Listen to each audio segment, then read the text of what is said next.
All right. Well, guys, welcome back to Spartan Up, the podcast. SpartanUpPodcast.com. In cold, blustering, beautiful Pittsfield, Vermont. I have Joe DeSena, Johnny Wade, and Colonel Nye with Dr. us. Johnny. The spiritual, our spiritual guru, Johnny Wade. So today, with our good friend, can I say our redheaded sister of the Spartan world overseas, Del, she has met up with a brilliant doctor, Dr. Van Tulleken. Thank you, Van Tulleken. I can't seem to get his name right. But so anyways, we are sneaking into the Royal Society of Medicine. But my big question is, what is the Royal Society of Medicine? Well, I'm more familiar with the Royal Society of Horticulture, the Plant Royal Society over there. And stay tuned for a future podcast when Sephora and someone else break in there. I think Colonel and I might be more well informed. No, I just assume it's a bunch of good doctors doing good stuff over there. And well, you know what? I'll bet we're going to find out. We're going to find out. Podcast. Yeah, everything sounds fancier with that British accent. With a British accent. Let's go overseas. All right, let's go overseas. Okay, so again, we're here with Spartan Up, and we are going to be chatting to a doctor who's done some phenomenal things. His name is Xand Van Tulleken. Xand, nice for you to spend some time with us at Spartan. Tell us your story. You went to Oxford University, is that right? Yeah. Qualified as a doctor, and you've not had a mainstream medical career by any means, have you? Yeah, I think my I don't know if you can really even call it a career. It has been very messy. I grew up in London and had a very nice, comfortable childhood that I found a bit boring, and I would just read adventure books and adventure stories, and I just wanted to be out in the world doing things. And I think I thought medicine would be a good ticket to do that, and it does seem to have been. So I trained in tropical medicine, and then as soon as I could, I went with an NGO to Darfur, and I wanted to see what was. I did want to make the world a better place and work for a vulnerable population, but I think I was also very curious to live in an event which was in the headlines and see what it was really like doing that kind of work. And I think once you've worked in a remote place doing medicine with very limited resources, with a very vulnerable population, it's very hard then to go back to normal life and not want to keep doing something like that. And it was extreme in all kinds of ways. I mean, it was very difficult. I think that the hottest it got to 55 degrees Celsius, on several days. And so it was physically very difficult. And then emotionally it was very difficult as well. The patients were having horrible things done to them. I mean, it was the middle of a genocide. And so that was the sort of formative medical experience. Yeah, and I mean, weren't you frightened of going off into the middle of a genocide and living and working in that environment? Most people would be put off. I guess what I find very interesting about danger is that danger never feels very dangerous. Like, we knew statistically that the odds of being kidnapped were extremely high. I mean, I've worked in Darfur twice now, and the last time I was there were only 30 expats in town, and they were kidnapping 3 people a month. So you can just sort of do the odds of how long you've got to stay before you get kidnapped. But of course, while you're there, it doesn't feel dangerous. It just feels boring. Basically, you're under house arrest the whole time. You've got a curfew. You can't really go out. And so eventually something bad will happen, and that will feel very terrifying. But most of the time, danger isn't until someone's shooting at you. It doesn't feel exciting. And what was the worst thing you actually saw when you were out there?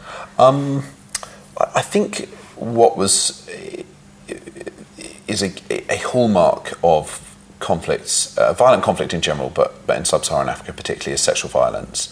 And that's something which you do see in hospitals in London, but I'd never seen any situation where every single female patient I'd seen had been raped.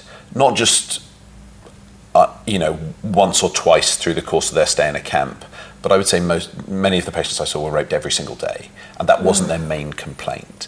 And at that point, you can't really process that level of violence. You end up hating huge groups of people and being angry permanently, and that's not a very good situation to have a medical team in. Yeah. And of course, you're also most of their needs are not medical at that point. I mean, you're dealing with a local crime where the rape victim is committed a crime, so they've had sex outside of marriage, so they can be executed in Sudan. So you're dealing with a local crime and an international crime. You're dealing with a war crime. You're dealing with local cultural problems where you really need to get them away from their family, who in many cases want to have them killed and move them to another region, as well as being their pediatrician, their infectious disease doctor, their gynecologist, their surgeon, and their psychiatrist all in one go. And so you're doing it all through an interpreter. So it wasn't, that was the worst medicine I've ever done. It was really unpleasant. Because what actually really motivates you to put your life at risk? I think there are a very small number of situations where you can look at someone doing aid work and say they're a real hero. And I don't think that's the case in Darfur. Darfur was an incredibly interesting and exciting place to work. We got lots of attention, lots of celebrities, lots of money. And I think the risks to my life were very low. There was not, the Islamic State weren't chopping anyone's head off or anything like that. There weren't any executions on the internet. I think, for instance, working in the current Ebola epidemic is very different. I mean, that is not glamorous. It's really, really hard. And the risk to your life is substantially higher. So there's a small number of cases where I'd say those people are real heroes, but most of the time it's fun and it's really exciting. Yeah. And have you always been gritty? Have you always been gritty and determined? No, I don't think. Well, you'll know as well as me. Like, if you meet people who do difficult, interesting things, very often they're not gritty at all. Like, my experience is that doing hard things doesn't make you tougher. It just makes you not like doing hard things. It's like, you know how bad it's going to be. The thing that you get out of doing hard things, I guess, is that you know that you can do very, very much more than you think you can. And so you get a bit of knowledge. But I've never found that I've got tougher. So whether it's, high altitude mountaineering in the Himalayas, or whether it's long expeditions in the north of Canada, or whatever work in the Arctic, or wherever it is, I've just had that same feeling of like, oh, here we go. This is fucking horrible. And then knowing that you can get through something that's horrible because you've done it before. But I'd say I'm more tough than brave, but even then, I'd say probably it's just that I know that I can do it, but I don't enjoy it more than the next person, I don't think. Yeah. Do you think you're...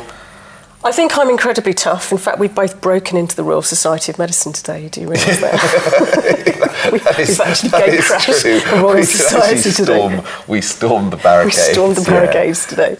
I'm always very interested in the idea of people who are gritty and tough, because you see people who are CEOs doing days of work that just, to me, are 20-hour days, just cranking them out on the airplanes all the time, and yet they don't have the self-discipline, for instance, to manage their weight. And so you can see plenty of hard-working fat CEOs. True. And you think, wow, that's really strange. Or you can see people in incredible physical shape and they're bums and they do nothing. And I always think, oh, so you're tougher than me in one respect. Both those groups of people are tougher than me in one respect, and yet there's some other bit of their life where they're not tough at all. They can't even resist a hamburger, or they can't be bothered to get a job. It's such a weird... So to me, it's all about motivation and why you would want to go and do a thing. True. And do you find that you keep yourself fit and healthy so that you can do these things? Yeah, but I need a goal. So I have to have something that's coming up that will be horribly unpleasant if I'm not in good shape. And if I haven't done that, then I get out of shape. Like the day in the gym for me is not enjoyable just in and of itself. And I live in New York, which is a place obsessed with aesthetic and beauty and how you look. Yeah, absolutely. And also a group of people who just have this language about their bodies and how they feel and things. And I guess I don't really have that, maybe because I'm English, but I need it. Like, it's going to be horrible running the London Marathon. And if I don't train for that, it's so much worse. It's so much worse. Better suffer in the gym and during the year. Yeah. Absolutely. And what other projects have you got on at the minute? Every year I go to North Uganda, to Gulu, which was a war zone until recently, and train doctors to function there in complex emergencies. And it's really interesting to think then you have to spend a great deal of time thinking, what do you need to function in a hostile environment?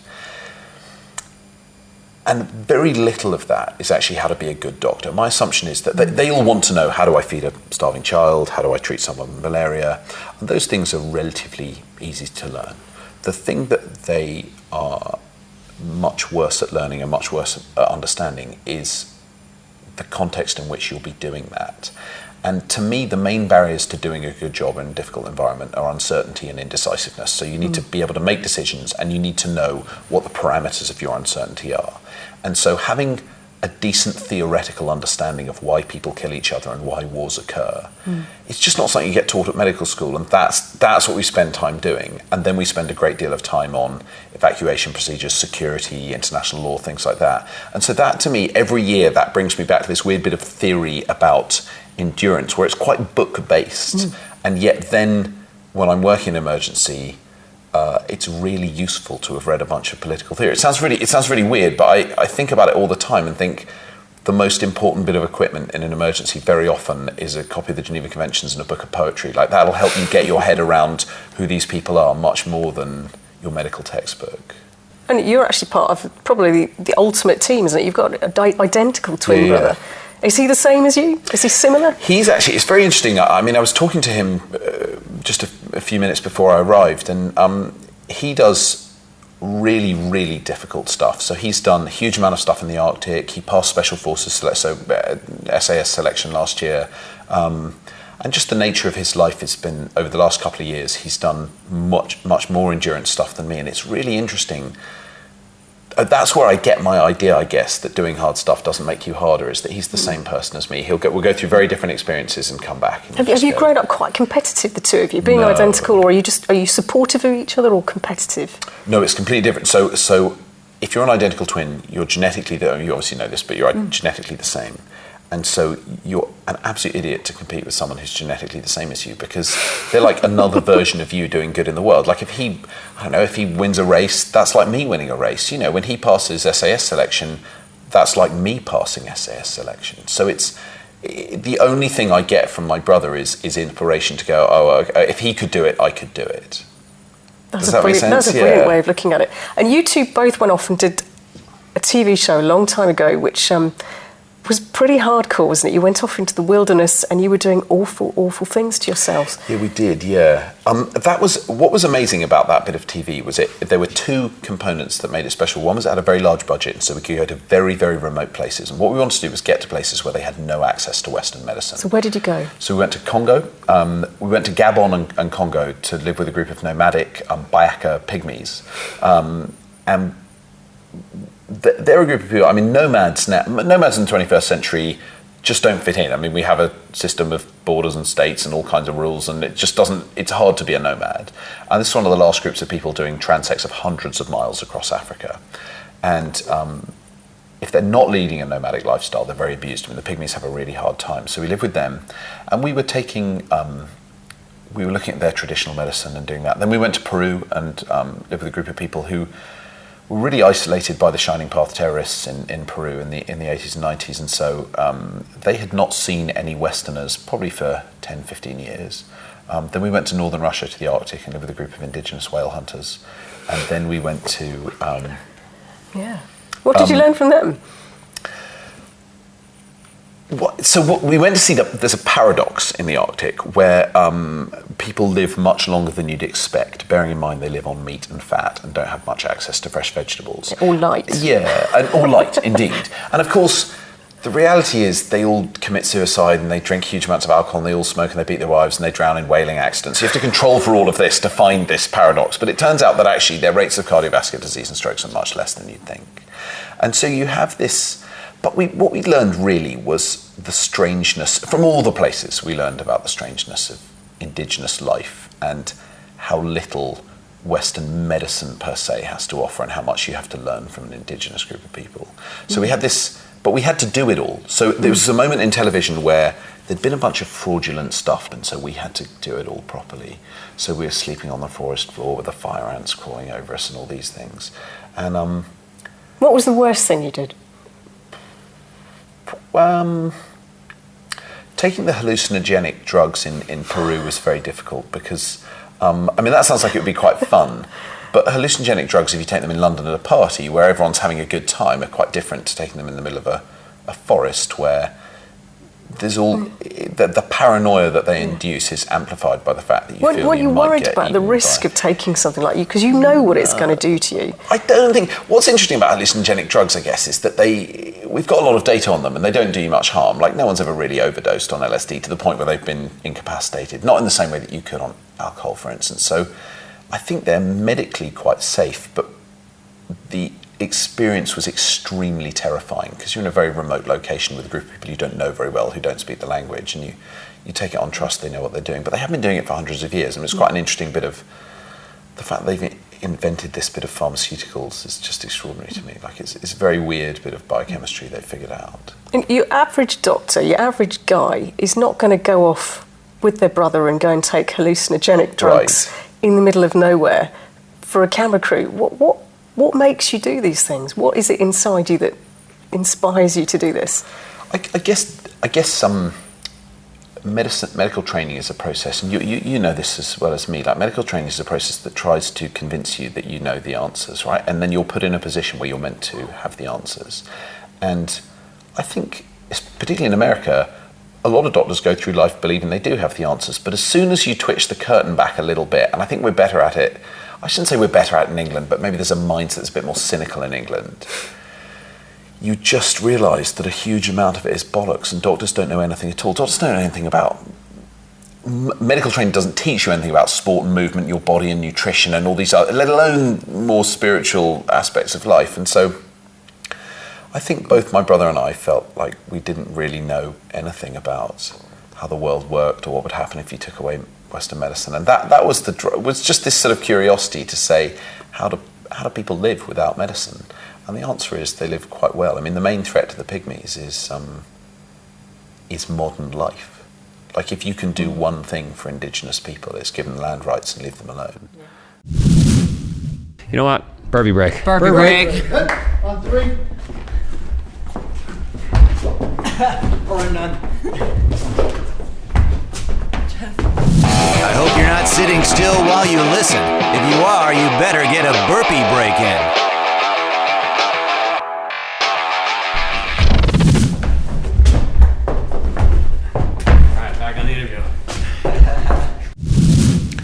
I think both my brother and I felt like we didn't really know anything about how the world worked or what would happen if you took away Western medicine. And that was was just this sort of curiosity to say, how do people live without medicine? And the answer is they live quite well. I mean, the main threat to the pygmies is modern life. Like, if you can do one thing for indigenous people, it's give them land rights and leave them alone. Yeah. It seems like modern life is a threat to all of us with obesity and...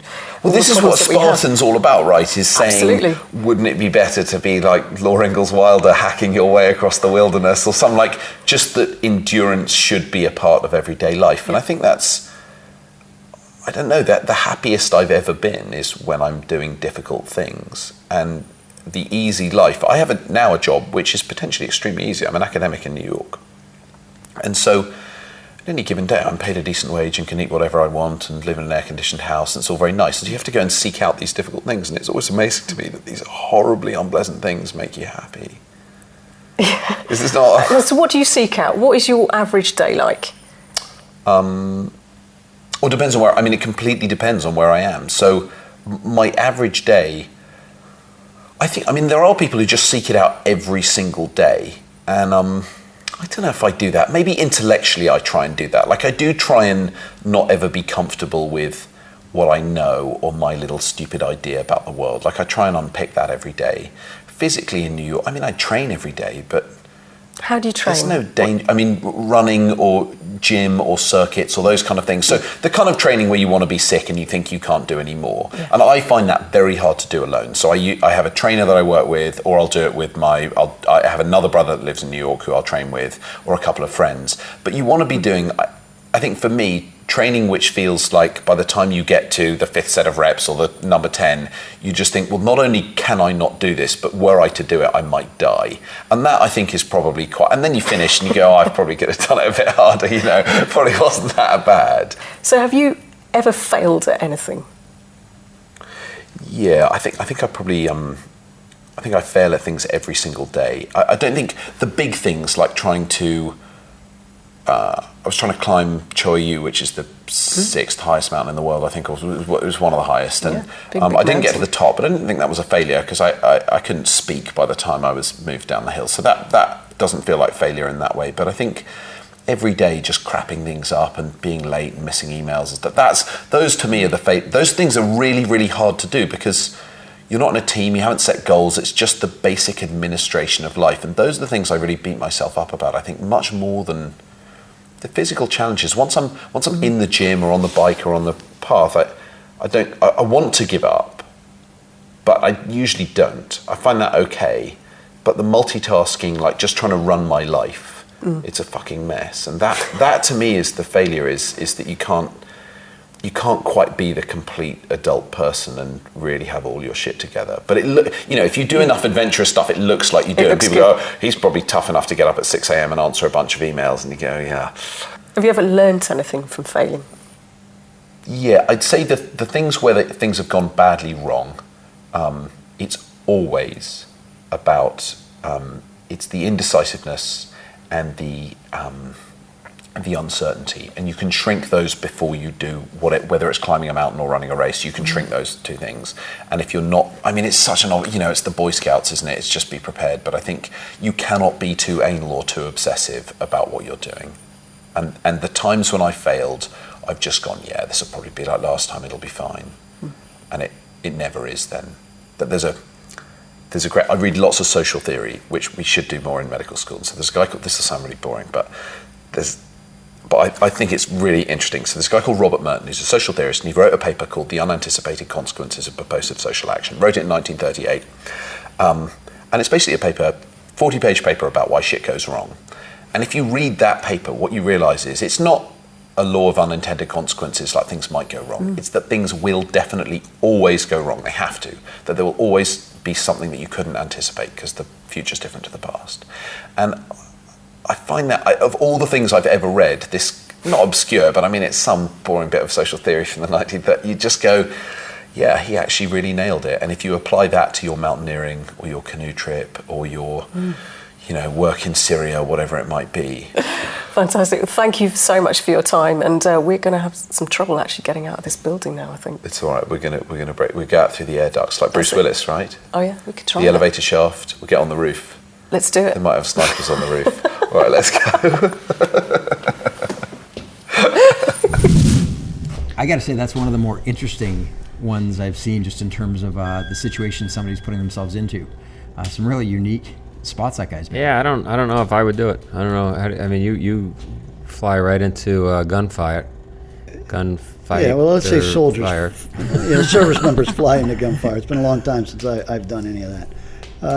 Yeah, I mean, whether you're a soldier or whether you're a doctor or maybe a media, a news, war correspondent, there's always going to be those people that, they're not doing it for excitement, or they're doing it for the greater good. Mm-hmm. So whatever it is, whatever that challenge or that good is, there's a handful of these doctors that will go around the world and help the indigenous people, help the oppressed people, the Doctors Without Borders, the individual people. I know there's other organizations. They're to be commended and respected. And to learn a lot from the indigenous people as well. I mean, they're leaving a lot behind. They're putting themselves in great danger, physical danger, as well as they could get sick. They could get the diseases. They deal with a lot of people who they cross borders that are hostile at times. So it's they're interesting people. And, reminds me of was it Al Pacino in A Few Good Men? You Need Me. Meet me on that wall. But it's Jack Nicholson. Oh, yeah, Jack Nicholson, right? Pacino, Nicholson, same guy. Yeah. And I think, the thing that I found was really fascinating is he talks a lot about when you're preparing these doctors to be in those types of war situations, right? It's not just their medical training, but it's also their mental, the mental training that has to go into when your baseline is shifted like that, when you're around, lots of wounded or people who have passed away and things like that. My brother talks about when he's done disaster relief in the Philippines and Haiti, it's just like your frame of reference is completely switched at that point. It becomes your new normal that you see, bodies around and things like that. So I think a lot of times when you think about what these doctors are doing, it's that PTSD thing that you talk about. It's huge training, not just with your skills, but just with your mind, right? It's interesting when he was asked if you think this makes you tougher, and he said no, but you find out you can do a lot more than you ever thought you could, which ultimately makes you tougher. That's a frame of reference change. I mean, that's why we put people under barbed wire and make them climb walls and deal with stuff they don't like, because we're all at this baseline, right? We've got to get them here so they can live in the middle. Yeah, and it's also interesting when you look at what's relative, and people will avoid traffic. They'll avoid anything because it makes them uncomfortable.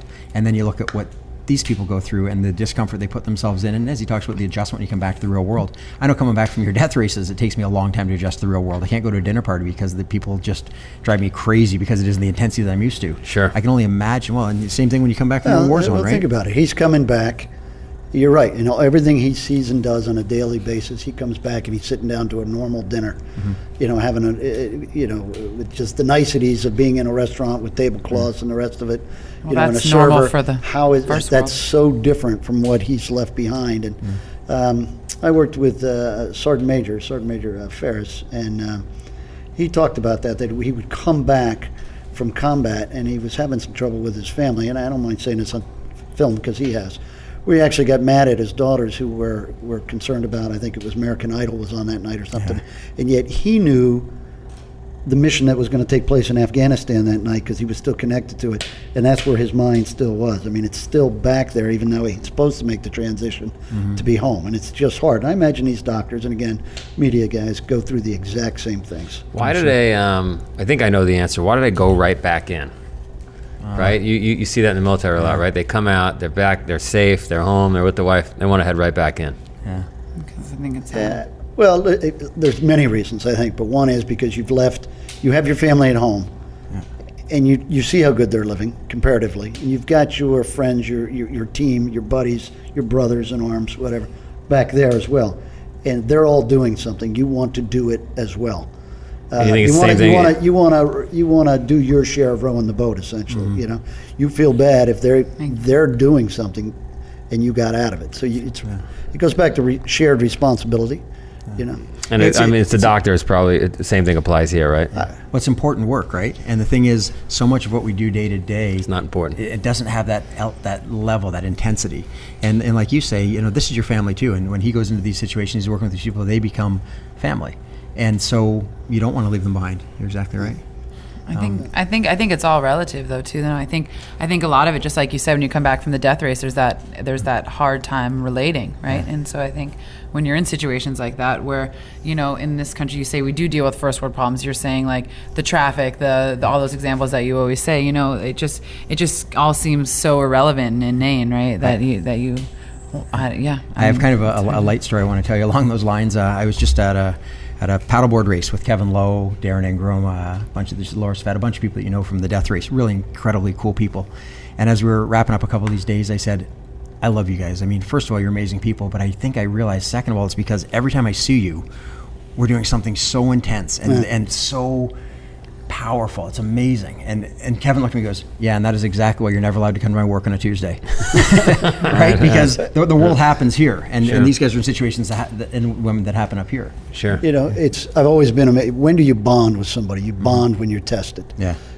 Throughout my career, it happens to everybody. Somebody come up and say, oh, do you remember we were at some place? No, I don't.